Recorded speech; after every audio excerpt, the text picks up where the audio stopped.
बहुत से पुरुष जगह जगह ट्रीटमेंट लेते हैं, वो प्रॉब्लम्स फेस करते हैं, स्टैमिना लो हो जाता है, टाइम कम रहता है, लेकिन अपनी डाइट पे ध्यान नहीं देते।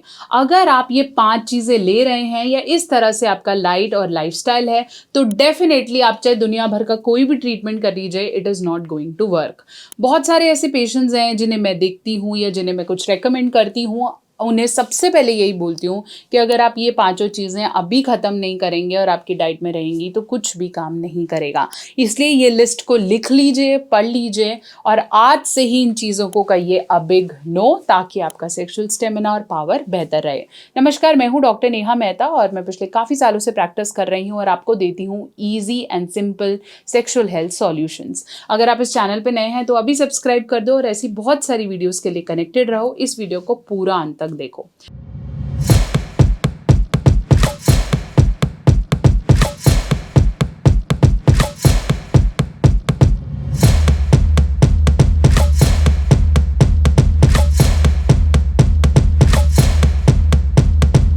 तो चलिए हम बात कर रहे थे कि ऐसी कौन सी चीज़ें हैं जिन्हें डाइट में लेने से आप चाहे कितनी भी टैबलेट्स ले लें, आप चाहे कितना भी ट्रीटमेंट ले लें, आपका स्टेमिना कम कम कम होता ही होना शुरू हो जाएगा।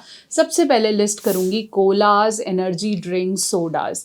अगर आप ये बहुत ही ज़्यादा ले रहे हैं, कुछ लोग होते हैं जो हफ्ते में एक बार, महीने में एक बार लेते हैं, कहीं बाहर जाएं, पार्टी में जाएं तो ले लेते हैं। लेकिन अगर आप खुद परचेज करके सोडास, कोलास, एनर्जी ड्रिंक्स बहुत ज़्यादा रेकरेंट ले रहे हैं, तो चाहे आप कितनी भी महंगी, कितनी भी सस्ती, किसी भी प्रकार की दवाई ले रहे हैं, आपका स्टेमिना बहुत कम हो जाने वाला है और वो काम नहीं करेंगी। मोर ओवर अभी आपको कोई प्रॉब्लम भी नहीं है, स्टिल आप कोलास और ड्रिंक्स ये सब बहुत ज़्यादा लेते हैं, तो समझ लीजिए कि धीरे धीरे धीरे आपकी जो ब्लड वेसल्स हैं वो इम्पैक्ट हो रही हैं and definitely this is a big no no.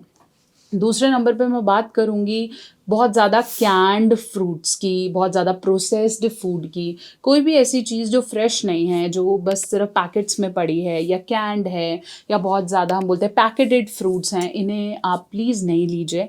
हाँ, आप जितना फ्रेश बनाने की कोशिश करेंगे उतना बेटर है। आपने मार्केट से सब्जी खरीदी, आपने आज नहीं तो कल कुक कर रहे हैं, इट्स ओके। बट ऐसा जो बिल्कुल जिसके अंदर किसी तरह की गैस है और वो पैक हुआ हुआ है और आप वैसे बना के खा रहे हैं, trust me it is not impacting. उसके अंदर कुछ भी हो, उसके अंदर वाइटामिन हैं, प्रोटीन्स हैं, मिनरल्स हैं, जो भी उस चीज़ में देखा गया है वो आपको कभी भी नहीं मिलेगा, because is a processed and it is packed. तो उन चीज़ों को अवॉइड करें, जितना फ्रेश बना के लेंगे उतना बेटर है और वही आपके शरीर को लगेगा। अदरवाइज वो धीरे धीरे धीरे धीरे आपका स्टेमिना, पोटेंशियल, पावर, इरेक्शन सब पे इम्पैक्ट करेगा। तीसरे नंबर पे मैं रखूँगी स्पाइसी फूड की। जितना आपको खट्टा और मिर्ची वाला खाना पसंद है उतना ही ये आपकी सेक्सुअल पावर को ख़राब करेगा। अगर आप ये लाल मिर्च ज़्यादा लेते हैं, बहुत ज़्यादा स्पाइसी, हर चीज़ में नमक डाल दो, नींबू डाल दो, खट्टा डाल दो, इट इज़ इम्पैक्टिंग, क्योंकि इसकी वजह से एसिड रिफ्लेक्स बढ़ता है। आपका स्टमक इतना ज़्यादा सेंसिटिव हो जाता है कि ज़्यादा देर तक परफॉर्म करना या ज़्यादा देर तक एक्सरसाइजेस करना या फिर बेड पे काफ़ी देर तक बना रहना आपका काम ही नहीं करेगा, क्योंकि आपका डाइजेस्टिव जूसेस ही बहुत ज़्यादा इम्पैक्ट हो गए हैं, आपके लिवर पे भी इम्पैक्ट आना शुरू हो जाता है एंड डेफिनेटली वो फिर काम नहीं करता। इसलिए आप कोई भी दवाई खाते हैं सबसे पहले बोलते हैं खट्टे से, दही से, इन सब चीज़ों से अगर आप ज़्यादा लेते हैं तो रुक जाइए। इसके अलावा मैं 4th नंबर पे रखती हूँ शुगर्स।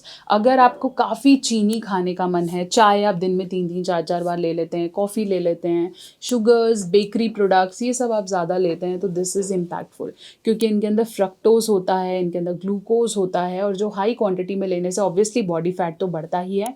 मोर ओवर ये लिवर को इम्पैक्ट करेगा और जिन हार्मोन्स की वजह से मेटाबॉलिज्म या डाइजेशन बढ़ना चाहिए वो ब्लॉक हो जाएगा और ब्लॉक होने की वजह से आपकी बॉडी में गर्मी पैदा ही नहीं होगी, आपका खाना डाइजेस्ट ही नहीं होगा and ultimately you will feel lethargic. और परफॉर्म ज़्यादा देर क्या करना है या पोजीशन क्या करना, आप जो नॉर्मल टाइम ऑफ परफॉर्मेंस है वो भी नहीं कर पाएंगे। प्लस धीरे धीरे यू विल फील मेरे साइज़ में भी इश्यूज़ आ रहे हैं, मुझे उतना इरेक्शन भी स्ट्रॉन्ग नहीं आ रहा है। तो अवॉइड शुगर्स पॉसिबल। जिन लोगों को शुगर है उन्हें तो हम बोलते ही हैं आपने कम करना, और उनकी देखिए सेक्सुअल लाइफ कितनी कॉम्प्रोमाइज़ हो जाती है, इसलिए please avoid sugars. 5th, alcohol and smoking. If you feel कि इनको करने से आप बहुत ज़्यादा रिलैक्स्ड फील करते हो, कई लोग मुझे बोलते हैं मैम मैंने ना अफ़ीम लेके किया तो बहुत देर तक रहा, मैंने ये ड्रग लिया था तो ज़्यादा रहता है, आप बहुत रिलैक्स्ड फील करते हो, आप काफ़ी देर तक कर पाते हो। Yes, maybe some initial doses, some kicks help, लेकिन अगर आप उसे बहुत ज़्यादा रेकरेंट और प्रोलॉन्ग ले रहे हो तो डेफिनेटली वो आपके सिस्टम हैक कर देगा। इसलिए अल्कोहल एंड स्मोकिंग आपकी आर्टरीज को इतना नैरो कर देता है कि ब्लड फ्लो इम्पैक्ट हो जाता है। इसके अलावा बहुत ज़्यादा फैटी फूड लेते हो तो भी आपके आर्टरीज में क्लॉग होना शुरू हो जाता है, थक्का जम जाता है उनके अंदर। ऐसे अल्कोहल और स्मोकिंग धीरे धीरे धीरे आपके आर्टरीज को इतना नैरो कर देता है कि ब्लड फ्लो नहीं पहुंचता है, इरेक्शन की प्रॉब्लम आनी शुरू हो जाती है। अगर आप कभी कभी लेते हैं ओके, आपकी पार्टनर भी लेती है ओके, लेकिन अगर आपने रूटीन बना लिया है और आप हमेशा करते हैं या आप इसे इसलिए ले रहे हैं क्योंकि इससे कूल दिखते हैं या इससे टाइम बढ़ता है, तो ऐसा नहीं है। It is impacting. आज नहीं दिख रहा आपको, लेकिन धीरे धीरे फिर आप इसे रिवर्स भी नहीं कर पाएंगे और मेडिसिन भी काम नहीं करेंगे, और दवाई के चलते चलते अगर आप इसे ले रहे हैं तो आप अपना बहुत बड़ा नुकसान कर रहे हैं, and it is not going to work out. तो ये 5 चीज़ें ऐसी हैं जिन्हें प्लीज़ अभी छोड़ो, अभी छोड़ो। Fried, spicy, canned, processed, colas, drinks, coffee ज़्यादा, चाय ज़्यादा, इनको रोको। अगर आप अपनी सेक्सुअल लाइफ को बेटर करना चाहते हो और आप चाहते हो कि एटलीस्ट मैं डॉक्टर को दिखा रहा हूँ तो वो काम करे, इन्हें रोको। कमेंट सेक्शन में ज़रूर लिखो।